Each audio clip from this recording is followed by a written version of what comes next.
Now, this is how you're gonna stop iCloud backup on the iPhone, and let's get into it.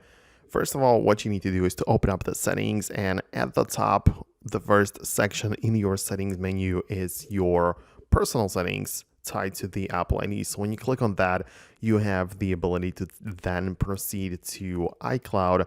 And in there, you can see your storage situation and all of the things which use iCloud.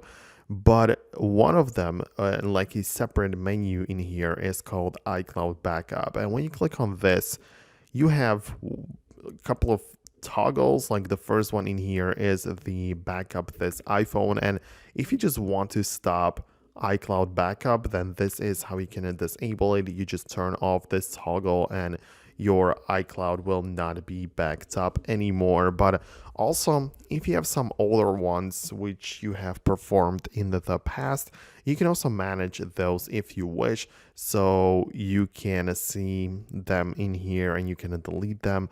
Like you can turn off and delete from iCloud like old backups of your iPad or even iPhone. So more options here for you available. So that's it from me. There isn't really much else what you should know about. It's kind of simple. Besides that, of course, you can back up your iPhone to a computer using Finder on a Mac and iTunes on Windows. But that's basically it. Thanks a lot for watching, and I'll see you in the next video in the future.